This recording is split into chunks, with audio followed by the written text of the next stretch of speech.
Iraan dambalii misaa'ilaa haaraa Israa'el irratti dhukaasuu himte. Waraanni Iraan guyyaa irraa Teel Aviv fi gammoojjii Negev dabalatee buufataalee waraana Israa'el irratti xiyyeeffachuun dambalii misaa'ilaa haaraa furguugsuu himeera. Gama biraan Israa'el haleellaa gurguddoo Iraan irratti jalqabuu yoo himtu, neetoon misaa'ila gara Turkiitti dhukaafame addaan kutuu beeksise.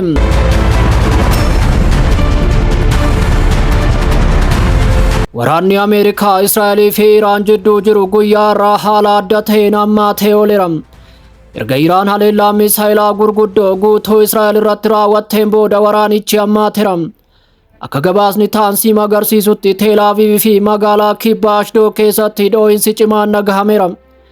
Iddoonni warraaqsaa Iraan haleellaan kun qaama opereeshinii waadaa dhugaa afur jedhamu jalatti kan raawwatamedha. Misaa'iloonni kunneen kutaa Aerospace Corporation iddota warraaqsa Islaamaatiin kan furguufaman yoo ta'u, du'a waraanaa Teel Aviv gammoojjii Negev fi buufataalee xiyyaara Ameerikaa naannichatti argamu rukutuun isaanii gabaafameera. Iraan guyyaa irraa haleellaa cimsuun biyyoota dhiyoo jiran keessattis dhoo'insi gabaafameera. Jiraattonni magaalaa guddoo Joordaan Amaan keessattis dhoo'insi misaa'ilaa babal'achaa dhufuu isaatiin alaarmiin dhagahamuu himaniiru. Haleellaan yeroo dhiyoo kun kan raawwatame yeroo hooggansi waraanaa Iraan hoogganaa olaanaa biyyattii haaraa Mo'taam Kaaminiif amanamummaa isaanii ifatti labsanitti. Ibsa adda addaa kennaniin koreen eegdota warraaqsa Islaamaa ministeerri ittisaa fi raayyaan Quddus Force hoogganaa haaraa kanaaf amanamummaa akka qabaatan waadaa galaniiru. Waraanni kun akka jedhetti ce'umsi kun seenaa Iraan keessatti yeroo murteessaa ta'etti kan dhufe ta'uu ibsaniiru.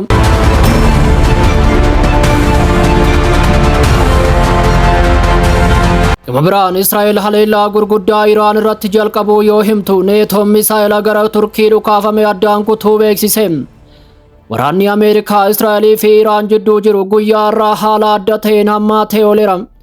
Erga Iraan haleellaa misaa'ilaa gurguddaa guutuu Israa'el irratti raawwattee booda waraanichi hammaateera.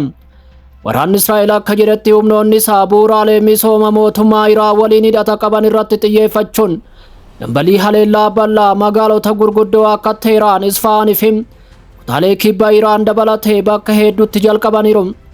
Akka waraanni Israa'el jedhutti haleellaan kun kan xiyyeeffate dhaabbilee hojii waraanaa sirna Iraan jedhee ibse waliin kan wal qabatudha. Haleellaan kunis kan raawwatame erga Iraan misaa'ila ciccimoo gara Israa'elitti dhukaaftee yeroo muraasa booda. Aangawoonni Israa'el akka ibsanitti haleellaa misaa'ilaa yeroo dura raawwatame hordofuu yoo xiqqaate namoonni 2 du'uun hedduun madaa'aniiru. Walitti bu'iinsi kun akkuma babal'achaa dhufe wallabdeen kun biyyoota ollaa miidhuu eegaleera. Turkiyeen misaa'ila baalaastikii Iraan kan biraan naannoo qilleensaa ishee keessatti addaan cituu mirkaneessiteetti. Kunis torban keessatti taatee isa lammaffaa ta'uun galmaa'eera. Akka ministeerri ittisaa Turkii jedhutti sirni ittisa misaa'ilaa neetoo misaa'ila kana erga naannoo qilleensa Turkii seenee booda barbadeesseera. Taateen kun buufata xiyyaaraa neetoo ijoo loltoonni Ameerikaa waggoota kurnaniif itti buufatanii turan dabalate nageenya dhaabbilee waraanaa dhihoo jiran irratti yaaddoo uumeera. Sodaa nageenyaa guddachaa dhufe gidduutti Ameerikaan tattaaffii of eeggannoo fudhatteetti. Imbaasii Turkiyyeetti argamu qoonsilaa Saadanitti argamu yeroof cufuu beeksisuun hojjettoonni Ameerikaa barbaachisoo hin taanee fi maatiin isaanii naannoo sanaa hatattamaan gadhiisanii akka ba'an ajajeera.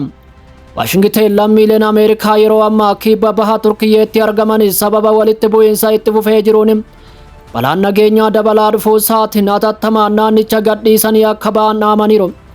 Gama biraatiin ammoo dhiibbaan guddachaa dhufuus hooggansi siyaasaa Iraan amantaa agarsiisuu itti fufeera.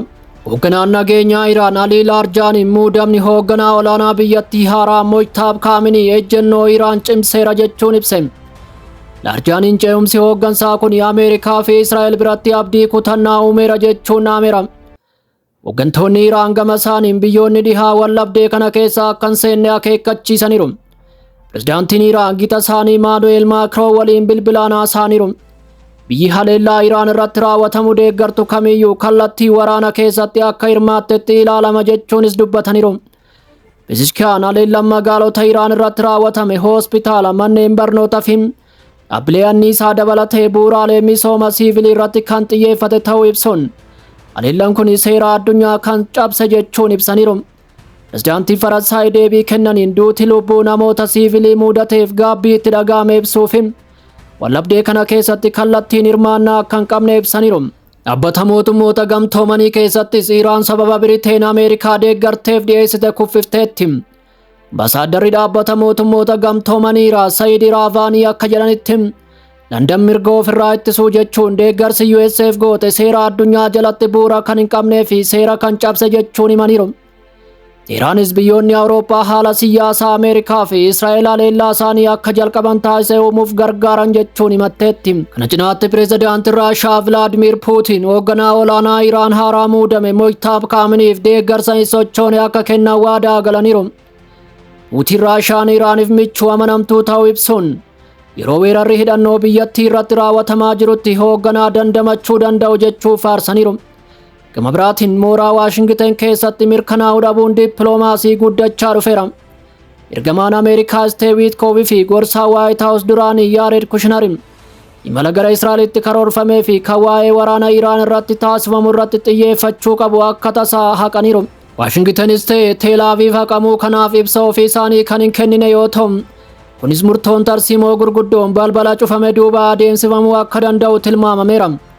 Waraanni Iraanii fi gamtaa Ameerikaa Israa'el jidduu jiru saffisaan hammaataa kan jiru yoo ta'u, doorsisni siyaasaa haaraan akeekkachiisni waraanaa fi sochiin dippiloomaasii wallabdeen kun daangaa Iraan bira darbee fagootti babal'achuu akka danda'u agarsiiseera. Ministeerri ittisaa Ameerikaa Pete Hegseth duulli Ameerikaan Iraan irratti gaggeessitu jalqaba qofa jechuun akeekkachiisaniiru.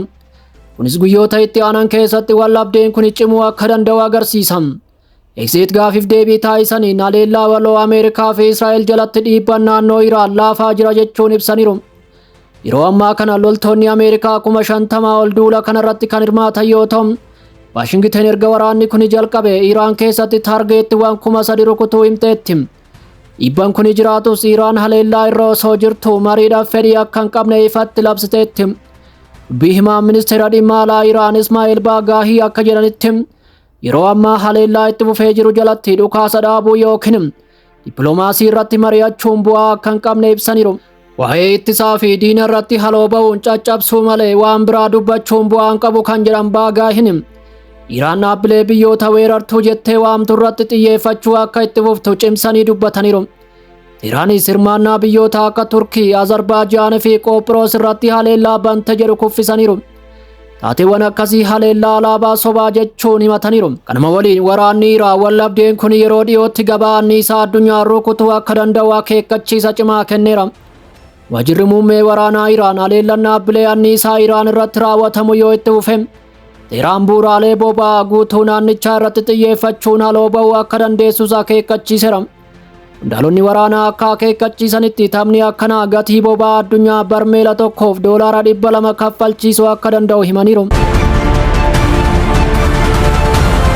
Waraanni kun torbee lammaffaasaa yeroo seenu haleellaan haloo ba'uu misaa'ilaa fi diroonii kutaalee ba'aa giddu galeessaa keessatti babal'achuun galmoota argama waraanaa Ameerikaa irratti xiyyeeffachuun rukuttaa itti fufaniiru.